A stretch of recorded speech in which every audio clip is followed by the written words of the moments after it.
Advices Radio Network.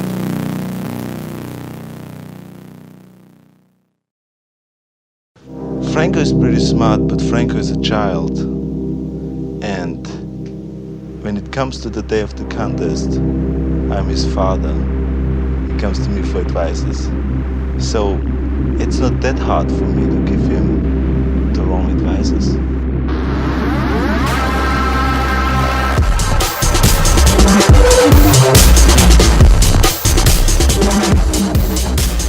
Hey, what is up, guys? Welcome back to Advices Radio. This is the week of the Arnold Classic. You're listening to episode 94. I'm Scott McNally, and this program is brought to you by TrueNutrition.com. You can use our code ADVICES at checkout for additional savings. And thank you to everybody who has been using the code. It's much appreciated. We are a month in now advertising with True Nutrition, and I'm excited, guys. I'm still excited every day that we are working with such a legit company. I just purchased their beta-alanine. I've always been under the constraints of using whatever dose was in my pre-workout, and now I'm going to get to mess with that and see what works best for me. I'll report it all back to you guys. Guys, let's get to the program. So it is the week of the Arnold Classic. If you are you going to the Arnold? If you're going to the Arnold, then come and hang out with us because we're doing a live event. We're going to record a podcast from 9 a.m. to 11 a.m. on Saturday morning, March 2nd. We will be down at the Hyatt, just so down the hall from the expo. Take that long hallway down to the Hyatt. We will be in the Nationwide AB room. 9 o'clock is when we're going to kick things off with a meet and greet. You'll get a chance to hang out with everybody from the shows. And after that, we are going to start a podcast up at about 9:30. So you guys will all be there as our live studio audience. We're going to make it interactive. So think of some good questions now so that we can ask those questions and have you guys ask those questions on the show. It's going to be a lot of fun. I always have a great time getting to meet our listeners, and I am super pumped that we can all get together and do this. Thank you to Best Bar Ever for helping us to make this happen. All right, guys, let's get down to the program. We have two interviews today. First, we have a short 20-minute conversation with Ryan Belcher. He's a powerlifter here in Michigan. He will be competing down at the Arnold Classic. And not only that, he recently saved a man's life. It was one of those stories where man moves SUV to free, a pinned accident victim. It's crazy. But yeah, that's what Ryan did. He's going to tell the story, and he's going to tell us about his plans for the Arnold. After that, we are going to go to Becky Wilson. She is a fascio stretch therapist, it's kind of like a deep tissue massage, but it's not. It's a different animal, and she will explain all of that because a key factor is that I want you guys to understand the type of therapy that can be very beneficial to bodybuilding. You want somebody like a Becky Wilson in your corner. So we're going to understand what she does, and we're also going to talk about her experience working with Detroit Lions and the pro strongman competitors. In fact, she'll be down at the Arnold backstage working on the pro strongman at the show. So that's really cool. We're going to talk to her about all that stuff. Let's get to Ryan, and then we'll get to Becky. And guys, later in the week, I hope to see you at the Arnold Classic.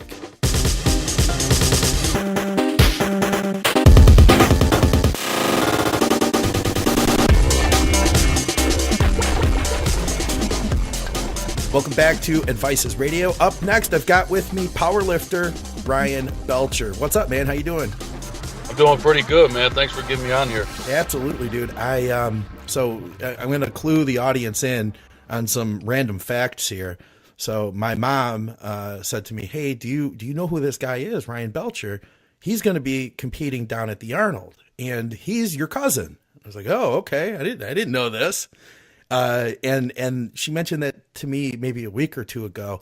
And then she said, "Scott, did you see this story?" She sent me a link, and basically you potentially you saved somebody's life in a car accident just recently, right? Yeah, about 7 days ago, actually, on last Thursday. Tell me this story, man. This is the main reason I want to hear about the Arnold and what you're going to do with that. But really, man, I wanted to hear the story because this is phenomenal. Yeah, so We just actually got back. It was probably about 4:20. We got back. We're getting ready to leave, and I went inside to wash my hands, and I heard a big smack outside, like a big smash. Okay. And no screeching the tires, nothing, just a big pound. So I took off to where the garage door was open, and I see an accident happen and people gathering. As I approached, I hear the lady, yelling like, "Get them kids away! Get the kids away!" So I start running initially, because, man, if there's children in here, that's where my main focus is going to be. We got to save these kids if the cars, because I seen the vehicle was flipped. Okay. So just one car? One car was flipped. Yeah, the other car actually, she was still in like the turning lane, and her door was open, but her face was pretty cut up. She was pretty bloody. So initially, I came to her first and asked her, was she okay? Could she understand me? All these questions, basic questions, and then she was shaking her hand, yes. Yeah. And then I turned my attention to the vehicle that was upside down, because there was 4 guys already there, and what they were trying to do was trying to kind of bend like a speed limit sign, the pole. They were trying to bend it back because the guy was pinned up against that from his vehicle. So the guy got ejected from his car now, and he is between the vehicle and this sign? Yeah, like his lower torso, his legs, hips, and everything were stuck underneath the vehicle, like still inside the driver's side part of the vehicle. But his upper body was smashed up against this pole, this little metal pole. So he was half under the vehicle and half out of the vehicle. Wow. What did you feel at that time when you saw this? It was scary, honestly, because I didn't know if he was alive or not, because he wasn't moving. Yeah. None of that was happening. And then there was, there were so many people crowding the area that, my adrenaline kind of from that was just rushing alone. Yeah. And this is all, so you're saying this is all out in front of your house?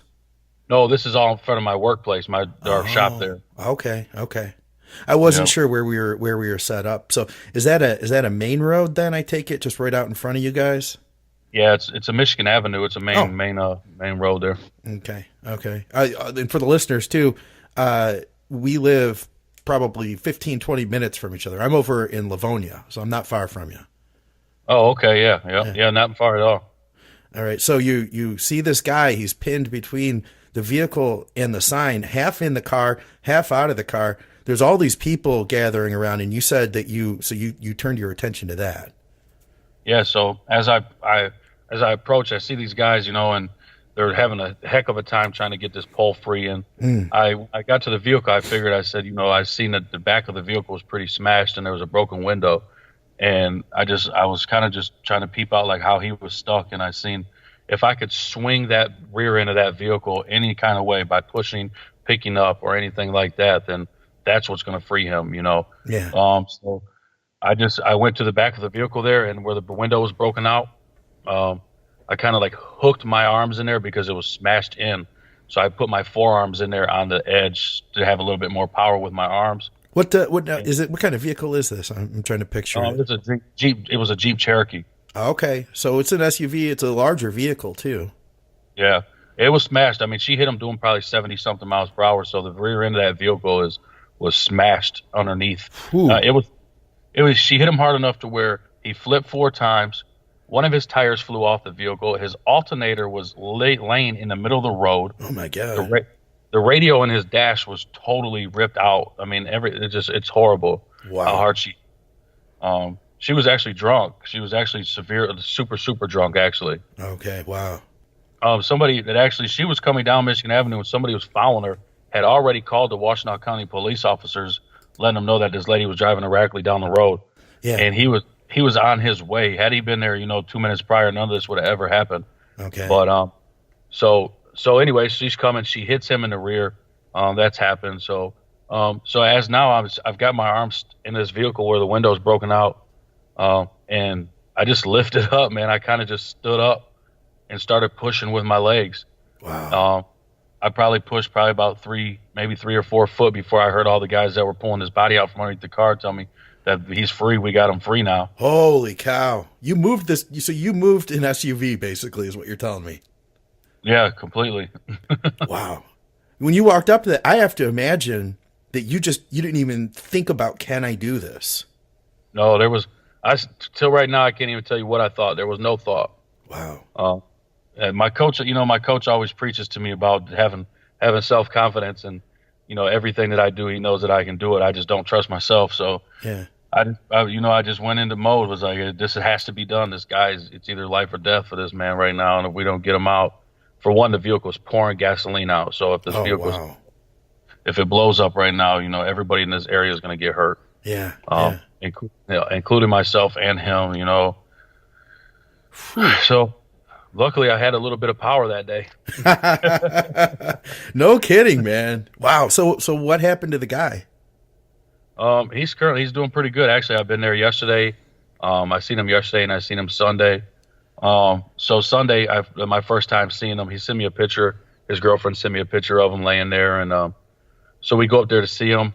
It was pretty emotional at first with him. And I, both of us were in tears. He kept telling me how I saved his life, this, that, and the other. And wow. So, they came in to do an x-ray. They had to bring the x-ray machine in there to do it or whatever. So I stepped out of the room, and as I stepped out, man, there's probably like 10 nurses out there, and each one of them gave me a hug and shook my hand and told me thank you. Then like the main head nurse told me, literally had I not moved the vehicle and got him into that different position of his body, that he probably would have ended up dead, because his right side was completely collapsed. Wow.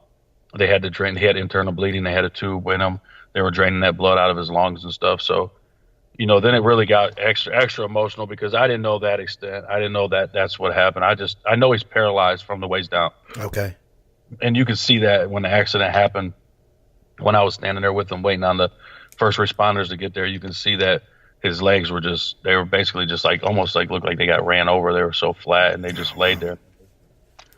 Wow. So I knew, and that's what he kept saying, was that he couldn't feel his legs. So, but I didn't know any other extent to where like literally he was bleeding internally, and yeah, I didn't know all that until that day. So it got pretty more emotional for me when I walked back in, because I literally did save his life. Yeah. And I didn't know that. That's crazy, man. Wow.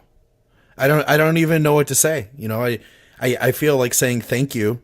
I do. I feel like, you obviously you didn't save me, but I feel like saying thank you for just being a good human being and being the kind of guy who stepped up, because I feel like we all would hope that we would be the kind of person to step up, and then to take it a step further. I don't think that, even if I wanted to step up, I don't think there's no way I could physically do that. Yeah. Honestly, I didn't think I could either, but like my coworker, he was standing in the street helping direct traffic till the first responders got there. Okay. He says, what's crazy, man? He says, I knew when you had a hold of that vehicle. I said, well, why? He said, because it lifted up and it started moving. How far did you move the thing in total? I don't know, maybe 3 or 4 foot, maybe at the most. That's a lot, man. That's a lot. And I know it's been snowing here too. Had it snowed that day yet? No, it was on Thursday. It was actually pretty decent. It was Valentine's Day. I believe the weather was pretty decent, but we were on the sidewalk, so there was some snow and stuff there. So yeah, he was laying in puddles of water, as we were able to pull him out. Man, well, thank you for sharing the story with us. And while I've got you here, I wanted to talk, a little bit of the iron. So you're a power lifter, and from what I understand, you're preparing for the Arnold. So you basically did this. You really you put yourself at risk too. And you obviously trying to move a vehicle like that with your strength, you could get seriously hurt doing that. Thankfully, you didn't. What are your plans for the Arnold Classic?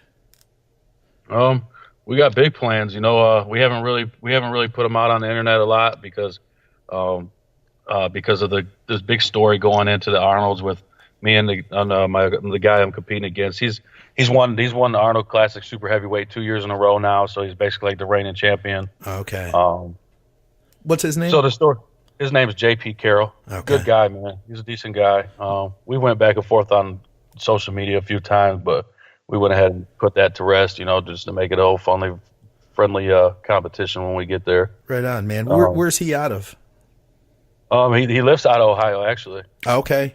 Yep. So that's where he's at. He's there. He's sponsored by a couple people in Ohio as well. But I don't know, man. A lot of people want to see me squat 1,000 pounds. So Whew. I'm trying. If my coach will allow it, that's what we're gonna do. Wow. Wow, man. What do you lift in training? Just it's all off of percentages. My program is based on percentages of my when we're at max that we've done. My best squat walking out of in the gym has been the 975 through this training program. And you said walking out, so that's not that's not on a monolift. You walked that out. Yeah, not on a monolift. I walked out 975. Oh, jeez. Do you have video of that? Yeah, I do. It's on my Instagram. Okay, cool. I'm gonna grab that and share it with listeners, man, because that's nuts. I think there's 3 videos. I think one of them's 875, and then the next one's 925 maybe, and then the third video is a 975, all walking out in the gym. Okay, so you said you're super heavyweight. What do you weigh walking around?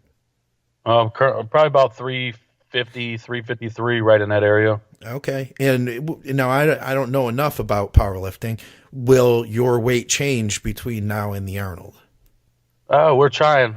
Actually, I've lost like 8 pounds. Really? Yeah, in like the last 2 weeks. I don't know what happened. My diet I eat so much food, and I kind of get wore out. So really, I kind of probably got a little undisciplined on my food. And the last 2 weeks, I've lost pretty close to like 8 pounds. But we're trying to get that back, with getting my food back up to like 12,000 calories a day. Right on. And that's including, 3 or 4 shakes too. So with the good food, probably about 8,000, 8,500 calories with good food. My mind's blowing there.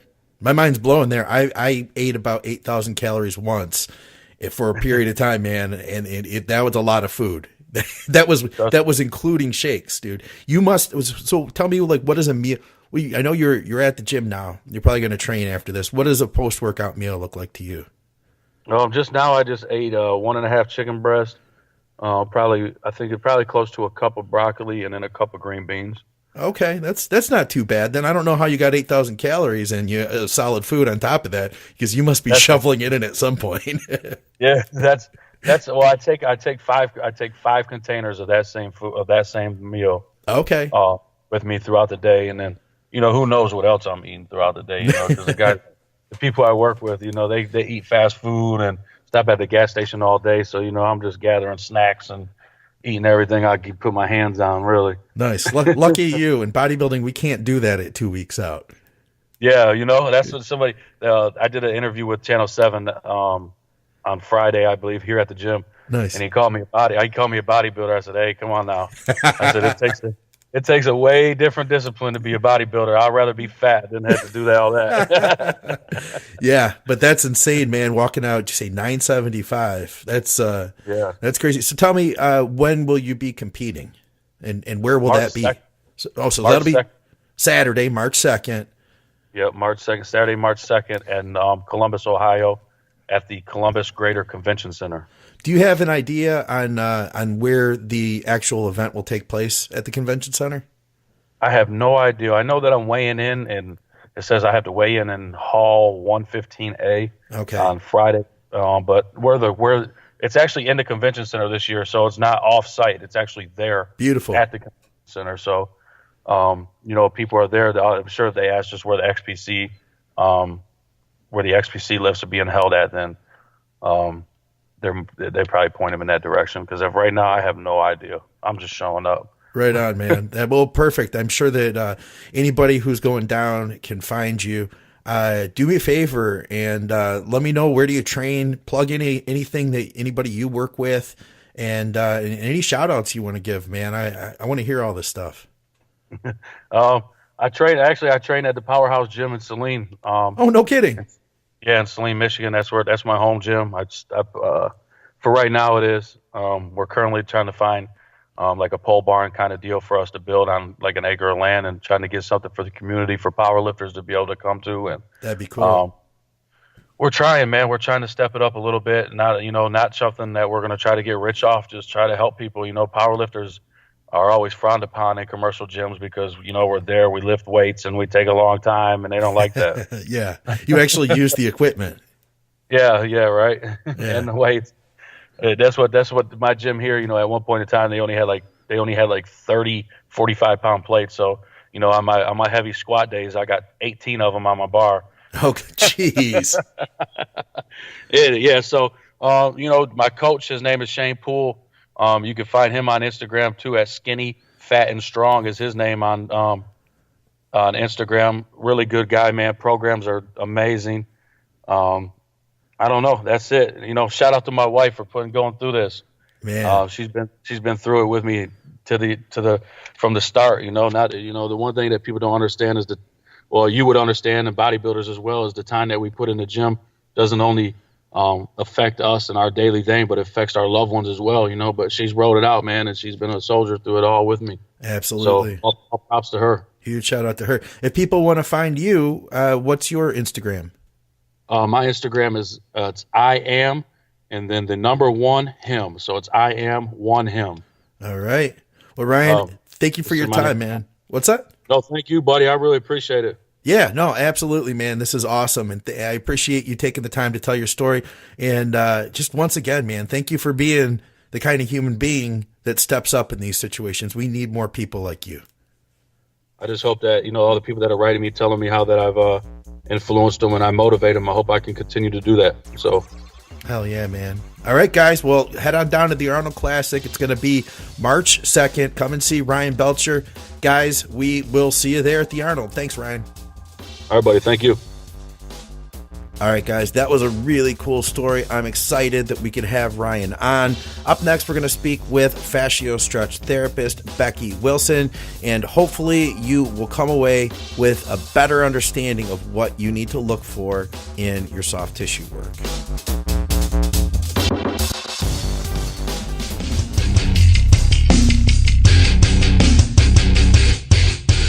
Hey guys, why are you using sports nutrition that was designed for someone else? At TrueNutrition.com, they offer the world's largest selection of quality protein powders, and they let you design your own custom blend from a variety of powders, flavors, boosts, and packaging options, like the Team Skip blend, for instance.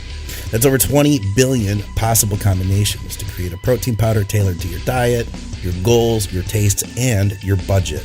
TrueNutrition.com also offers the ability to create delicious custom oatmeal blends, and they're third-party tested, proving that all their supplements are ensured to have the highest level of quality and value. Don't be a sucker and pay for fancy packaging and gimmicks. Discover the source that bodybuilders trust and stop using mass-produced nutrition that wasn't designed for you.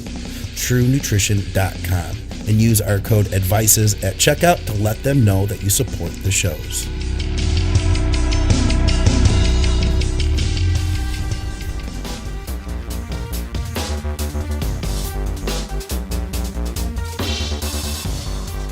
All right, guys, welcome back to Advices Radio, and it is my pleasure today to have massage therapist, level 3 medical fascio stretch therapist. I've got a bunch of stuff that I have to say here. Practical nurse, certified life stretch instructor, and my therapist too, Becky Wilson. Thank you for being with me. I really appreciate it.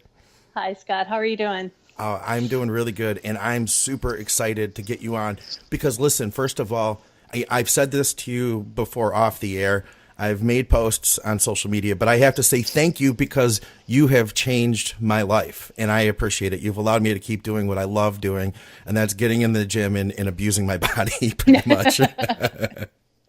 Well, my goal is to teach you to listen to your body so it doesn't get that bad again. Yes, and you have. And it's been amazing. I want to tell everybody just out the gate, you know, I've talked about this, but it's been a little while.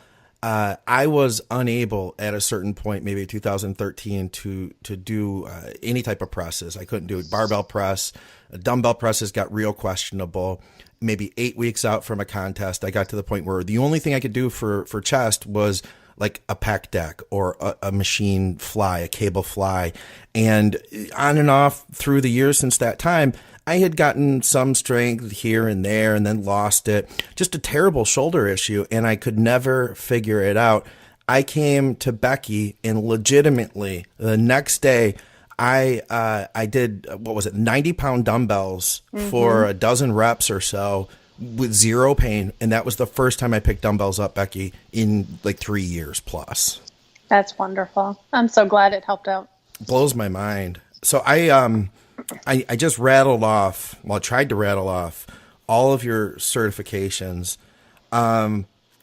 tell me, what is a level 3 medical fascial stretch therapist? Fascial stretch therapy is a protocol that is taught by Ann and Chris Frederick. They're based out of Chandler, Tempe, Arizona area. Their company name is called Stretch to Win. Basically, you've got two very intelligent people that were able to come together and create this amazing program that isolates the connective tissue and stretches and mobilizes that, as opposed to just focusing on the muscle tissue. And it's in that fascia that all the scar tissue and adhesions really live and start restricting your mobility and your ability to do the things that you want to do. So you tell me, just in my situation, what was going on? What did you see, and how were you able to correct it the way you did? Well, your shoulder was what I'd like to call an area of opportunity. Okay. That's a polite way of saying hot mess. We have no hot messes, just areas of opportunity. I like that. Really, honestly, what I saw was visually your shoulder was anteriorly curled in, your pec minor was really rotating your shoulder forward, and the adhesions that had developed within that shoulder girdle was really making it hard for good blood flow to get into the tissue. So it kind of atrophied in a way. It kind of got gluey and stuck down. Okay. So what we did is we went in manually, and I have a whole thing in my mind that I know when I work on a shoulder girdle, how every area I'm going to want to hit. So with you, we started shoulder, had to go through the rib cage. If the rib cage is not expanding and contracting properly for breathing, then that's going to lock up the shoulder girdle. If ribs are out, if the subscap's pulling too tight, the subscap pulling too tight tells me that your scapula is starting to pull anteriorly into your armpit. So your pec is locking up and shortening in the front. So we had to go step by step and get through all those pieces and break apart the adhesions, as you will readily attest to. It is not a relaxing process. No, not at all. God, no. God, no.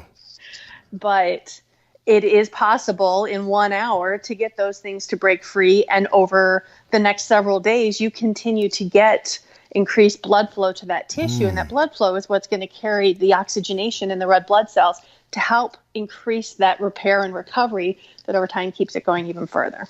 I think it's amazing, and I understand it. I can see it, or I could see it in my own physique. I think it's cool that you can visually look at somebody and you can see these things. You've told me before when I've walked in, you're standing this way, you're holding your body, like that, and that this is a concern, and I can see why, something is an issue just by your posture.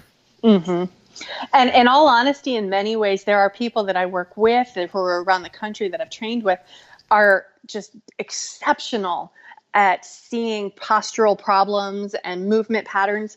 And I am not someone who is good at picking that out in a technical way. Okay. I'm significantly more intuitive.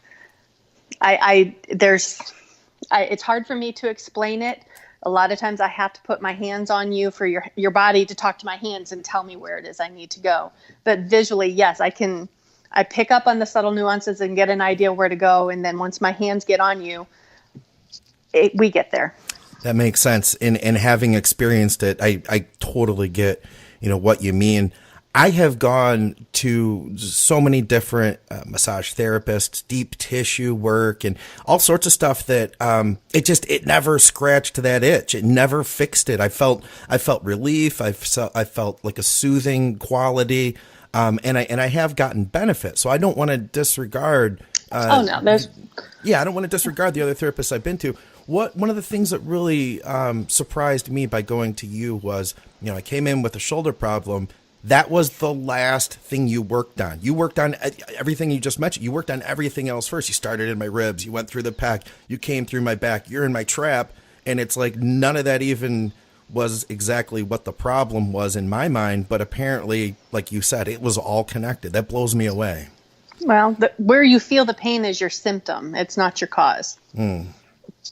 So we have to have that conversation between your hands and my body. And plus, I understand that training and bodybuilding is it's part of you. It's a part of your therapeutic process. It's a part of how you express yourself as a person. It's a life that you've built yourself around. By having an injury that stops you from living the life that your heart and soul wants to be in, there's a commitment level there that you need from me that understands I need to help you get back to that. Hell yeah. Oh yeah. And I appreciate that. And I can, I feel the passion from you in the way that you work. It's so cool. Something now, this is kind of like out of my realm. Strongman. I can appreciate it. I see these guys, they're freaking monsters and they're doing incredible feats of strength. You work on these guys. That's kind of like your bread and butter is working on really big dudes, right? Well, in all honesty, my bread and butter is everyday people dealing with pain management issues. Oh, okay. That would be 50 to 60% of my client base. It's referrals through chiropractors and personal trainers and physical therapists. And then when those people come in, they tell everybody they know, and that referral keeps growing. So that's my bread and butter to say what happens in my office most of the time. Okay. The strongman's my fun. Tell me about it. This year will be my 4th year working at the Arnold with the pro and amateur strongmen and women. It is incredibly important to note that Strongman Corporation, led by Dion, now Masters, she helped bring women strongmen into the Arnold and now has created a pro level of it. So the pro women get to compete on a main stage the same as the pro men. That's cool. Rogue has jumped on board. They've got record breakers for them. So they have the opportunity to win $5,000 for different record breaker events. So watching this sport grow beyond just the Brian Shaws and the Thors and the Dimitars and Jerry Pritchett's, it's also seeing Donna Moore from England, Christina Bangma out of Indiana, Kim Dirks. She's up in Wisconsin. These women have done just some of the most amazing things, and they're athletes through and through. It's not just a matter of strongman. We've got Brittany Diamond in Massachusetts who actually declined the Arnold this year because she's prepping for a physique competition. No kidding, huh? Mm-hmm. And she's stunning. Tell me, what do you do at the Arnold? What does your day look like? My day, well, I usually start about 2 days before the actual event starts and take private appointments in the hotel room so I can help people get some of the travel bugs off. On the world level competition, some of these people are traveling 12, 16 hours, and a lot of times it's not pleasant travel. Yeah, I bet. So helping them just get the travel bugs out, paying attention to their quirks and tweaks. It's never a full body, like what you get in a personal appointment. And I'm very cautious about making sure I don't loosen them up too much. Really? What do you mean by that? Like whenever I can take you through a deep, like I'll do deep tissue and then stretch you afterwards. And that stretch afterwards really is what I feel solidifies the work. Okay. You should not be lifting incredibly heavy weight, especially when I'm doing, if I'm getting into joint capsules and stuff, I ask you not to squat extremely heavy and things like that immediately afterwards. Okay. Where these people are coming in and they're lifting extremely heavy weight. So the protocols that I follow, actually I was guided by Dr. Todd McDougall, who is known as the Strongman Doc. He's been a chiropractor working on strongmen for over 20 years now.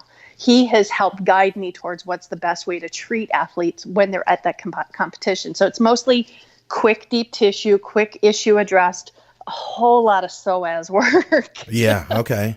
Because it's low back. It's not just a 500-pound deadlift. It's a 500-pound deadlift for reps in 60 seconds. Yeah. So it's just knowing, okay, I can get this released on you, but we can't go further than this because the next event is going to be that. So I've got to make sure you're good for that. Okay. Interesting. And I am thinking, I can only imagine what it's like for a guy like Brian Shaw to try sit on an airplane, to get to the Arnold Classic. And then you're putting them in line before they even start. Like you said, I'm thinking of when I think travel bugs, I think how uncomfortable I am, at 210 pounds. I could only imagine the discomfort that some of these men and women are going through. You're also, so you're doing that before the event. You're also backstage, right? Correct. I am next to the competition floor with the amateurs until the pros get on stage. As they're warming up, then I make my way. You'll see me with my whole cart of stuff, making my way from the amateur floor. I always stop at the indoor Highland Games because those are my people. Nice. And then I hit the back corridor and go through the loading docks and get in behind the main stage, and I'm there for them. Hell yeah. That's cool. Tell me about the Detroit Lions. Detroit Lions are a whole bunch of great kids. And you guys at Tricovery, that's where you're through, correct? Correct. And you guys are contracted to work with these gentlemen, right? Correct. Jeff secured the contract for the entire Tricovery team to be the official massage and stretch therapist to the Detroit Lions. And it's been 3 years now. It's a phenomenal gig, to say the least. I mean, we go into the training facility 5-6 days a week. They have one of our staff members on the sidelines for every game, both home and away. So it's really been a great opportunity for the entire team to help take care of the hometown team. That's awesome. So you're telling me, because I can imagine, somebody's playing the game, they get a tweak or something like that. You can attempt to try to fix them and keep them moving through the game and get rid of these problems, huh? If they choose to. You've got to imagine on that level, they've got athletic trainers, they've got every possible physician you could ever imagine on the sidelines there. So there's, they've got the team chiropractor, athletic trainers. More often than not, we're not the first line of defense, but a lot of the warm up, a lot of halftime, getting us a few things stretched and moved out.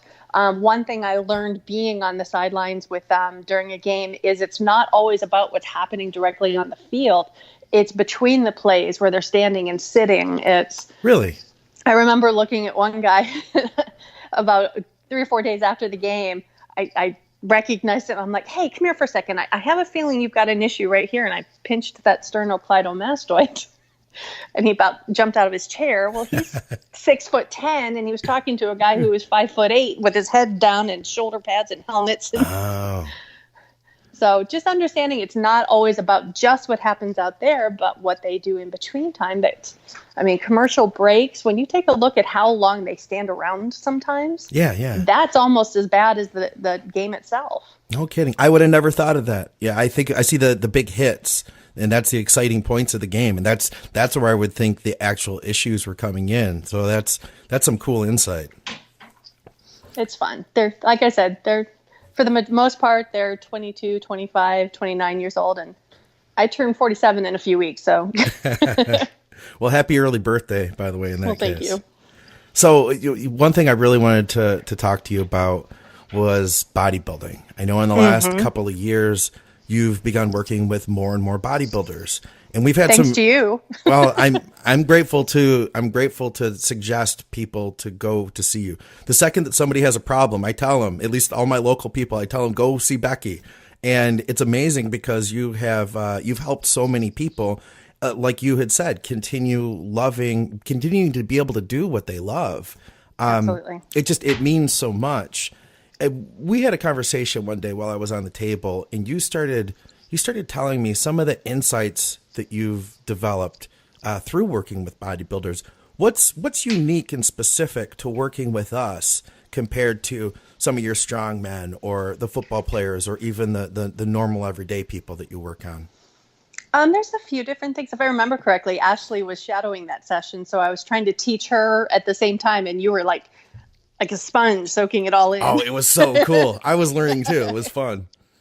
What I see with bodybuilders is, one, your training schedules tend to be 5 to 7 days a week. So you're very rarely taking any rest time. And I have learned through experience, most people don't understand that muscle tissue is built in the rest and recovery time, not in the time you're in the gym. We try to tell them on the show here, but they don't always listen. I gotta tell you. So what that does over time, you've got to understand muscle tissue is breaking down and wanting to build itself back up. That continual breaking down process is going to put some fluid out into the muscle tissue itself. Then you've got the fascia that is not only surrounding the muscle tissue and the organs, but each and every single fiber of that muscle tissue is surrounded by a layer of fascia. Okay. So think about a rope and how a rope has multiple ropes inside of the rope until it gets down to that tiny little strand. Yeah. Every single one of those in your muscle tissue is still surrounded by a layer of fascia. So that gets stuck. That gets sticky. That's where your adhesions and your scar tissue lives. When people talk about knots, that's what's causing a lot of these knots. What I have to worry about with bodybuilders, I've got two different kinds. There's the bodybuilders that have always done that kind of hypertrophic training, and the bodybuilders who maybe at one point in time were strength athletes and now we're doing that type of training. A strength athlete has denser muscle tissue. Okay. They have what I kind of call in my mind old man strength. Okay. It's denser. It weighs more. It can go against some bodybuilders because, correct me if I'm wrong, you guys do compete by weight class. So you can have two people standing next to each other, the exact same size and weight, but one, like the muscular, not muscular, the person who's done actual strength training for powerlifting and strongman and things like that will look smaller than the bodybuilder, because bodybuilding, I have found it, I don't want to say expands like a balloon more, but it gets plumper faster. Okay. And it's lighter. Huh. It feels different in my hands. Really? Interesting. Yes. Okay. I can see it. But what happens is when you are ready to get on the stage, you go through your water cut. Yeah. And that water cut dehydrates all that fascia that's surrounding every single one of those fibers, every layer through. Right. And you get that nice ripped look. You look phenomenal for your stage presence, but the rehydration process does not guarantee that what's been dehydrated is going to rehydrate. Now that's something that I find interesting, and that's one of the things we did talk about either that day or another day. So you're telling me that, my thought is I dehydrate for a show, but then I'm drinking Pedialyte that night. I'm refilling with fluids, and by the next day I'm 10, 15 pounds heavier. You're telling me even though that's the case, that doesn't necessarily mean that all of my connective tissue is rehydrated. Correct. In my mind, I have a visual of, again, that same rope analogy and then squirting Elmer's glue over it. Okay. And that Elmer's glue is kind of like an analogy for your fascia. Okay. So let that dry. Yeah. And that's kind of what it feels like to me whenever you're getting ready to get on stage. So now dump buckets of water on that and it's going to start getting softer, but it's not going to get softer in every single piece and every single fiber all the way through. And over time, it just kind of builds up a little bit more and a little bit more and a little bit more to where things start sticking, especially if you're not structurally sound. And by structurally sound, the majority of any person I ever work with has a strong anterior roll. Our shoulders roll forward, our heads roll forward. We're constantly looking at phones. We sit in chairs, we drive in cars. We live in an anterior facing world. Yeah. So things just kind of crunch forward. A lot of people in my mind, when I see them, they look almost like a parenthesis. Okay. Kind of coming forward. Yeah. And when you're coming forward and kind of stuck that way, now go lift really heavy weights. Yeah. And not... Okay, I'm going to say maybe 5 to 10% of the people I meet who train on a consistent basis know to fully engage their back, pull the shoulder blades together, get the lats engaged, get that posterior chain actively engaged in every single movement when you touch a weight. Yeah. It doesn't matter if you're working your back or not. You have to have that tightly engaged to maintain proper structure so that you don't injure yourself. It's those structural imbalances that cause injury, not the weight. Yeah.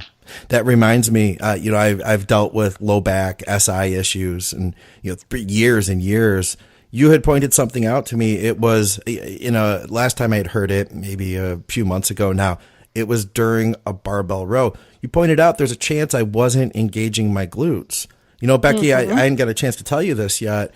That's something that I've been addressing now. I've actually been specifically trying to do more glute work and get activation. Yeah, I do want to develop the glutes, but at the same time, though, as a side effect, I'm noticing that my propensity to hurt my low back has been a lot less since I've been training those muscles to fire better. Outstanding. I love hearing that.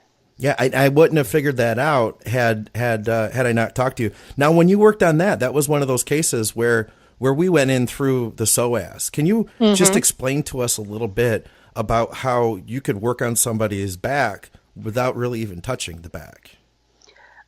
Well, our backs are basically, we're thinking of the spine coming down into the center of the pelvic bowl, and that spine has to be stabilized 360 degrees all the way around it. Yeah. If something happens on that spine, and the spine is where everything is innervated and where the nerves come from.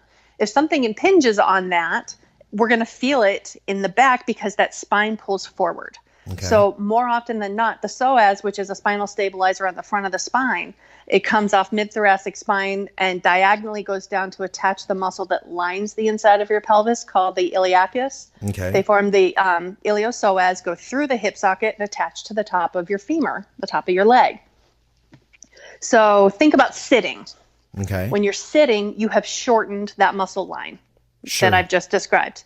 Now, sitting like that for long periods of time gets that muscle nice and comfortable with being shortened. Same way our chest gets tight by having an anterior roll to our shoulders.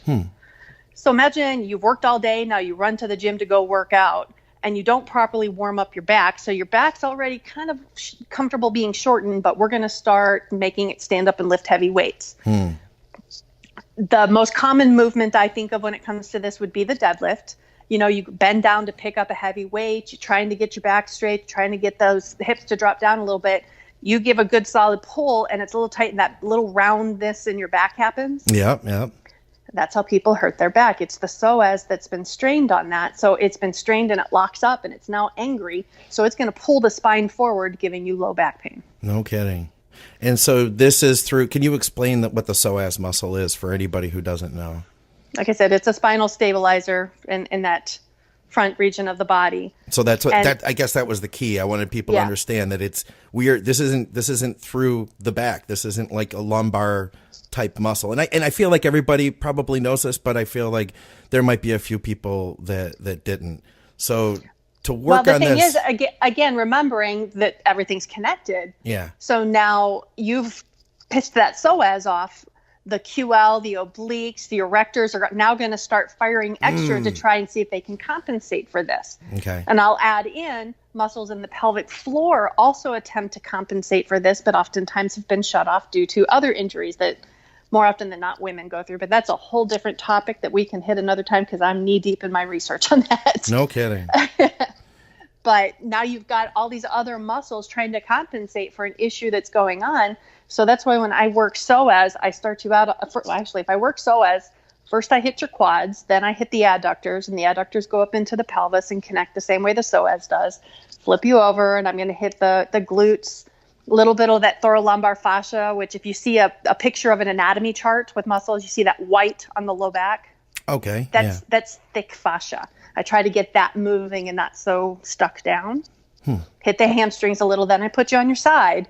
And we're going to come all the way around the glutes over the pelvic side of the hips. We're going to hit the QL, the erectors, the obliques, then come down around the following the curved line of your pelvis where that psoas gets into. And I don't have to touch the muscles specifically. If I've got the fascia, it's going to pull it along.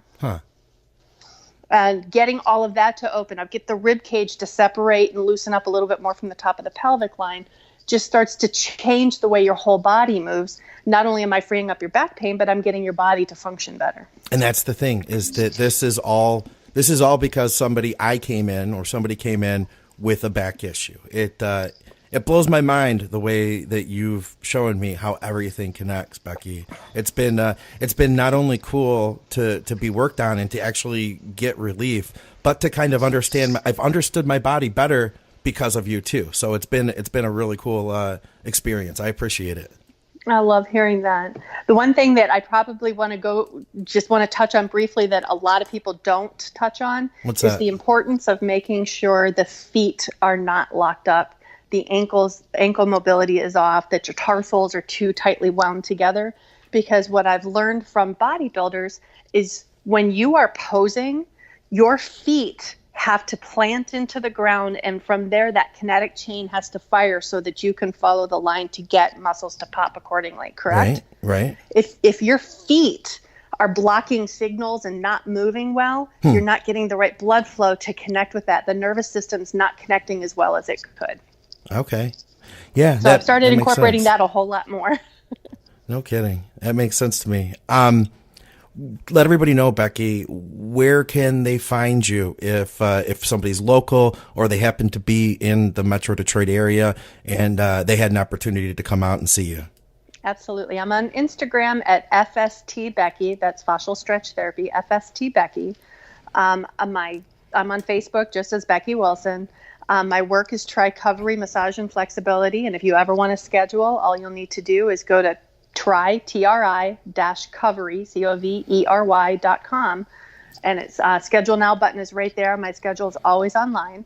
It's important to note that I only put 70 to 75% of my availability online so that I am prepared for the emergency phone calls. Ah, okay. And I've learned that I know where my gray area is. I know where I can squeeze people in. It is always worthwhile to reach out to me if something online does not work for your schedule. And I will say too, you guys have such a cool website put together. It's easy to get in. It's easy to set it up. I don't think I've ever been anywhere that's that easy. You could literally, like Becky just said, go to the schedule. You could find what days work for you. You can click it, and then you also get email and text reminders, which that helps me big time. So I appreciate it. It's really good. The entire team's been able to create just a wonderful environment for everyone. We're located in the same facility as a company called Michigan Elite Conditioning for Athletes, and they're a one-on-one personal training facility, and they've been able to just accomplish some wonderful results for the everyday person too. And you talked about the Detroit Lions. We've got quite a few in there training right now, Nice. 2-a-days, getting ready for OTAs or spring training camp. Oh, no kidding. It's a great facility too, an awesome gym. Yes, it's nice to be partnered with such what I call my brilliant meatheads. So am I going to see you down at the Arnold this year? Absolutely. I leave on Wednesday. I'll be there. I've got some Olympic weightlifting clients that'll be competing starting on Thursday, as well as my strongmen powerlifting. I'm an SBD sponsored massage therapist, so SBD sends me their sponsored athletes to work on as well. No way. That's cool. Well, guys, if you're down at the Arnold, look for Becky. Did you say you have a cart that you wheel around? I do have a cart that I wheel around, and I do want to note that when I'm down at the Arnold, you will see me in our Omega Strength t-shirt because my boyfriend and I started our own company to help facilitate this traveling to and from all the strongman competitions we like to go to, so that it's a tax write-off. Perfect. But it's also a really great opportunity for us to provide a lot of support to the sports that we love. Oh, wait, he has a podcast too, doesn't he? Yes, he does. He has a podcast called The Omega Cast. The Omega Cast. And where can people find that? Honey, where can people find the podcast? On iTunes and Spreaker under Omega Cast. Awesome. Well, I look forward, Becky, to seeing you down at the Arnold. Guys, look for Becky and her cart, and if you see her, definitely say hi. I know you'll be busy, but I'm sure you'd be happy to say hi to people. I hug everyone, so just come on in for the hug. All right, guys. Thanks, for another episode of Advices Radio with Becky Wilson of Tri-Covery. We will see you soon. Thanks, Becky. Thanks, Scott.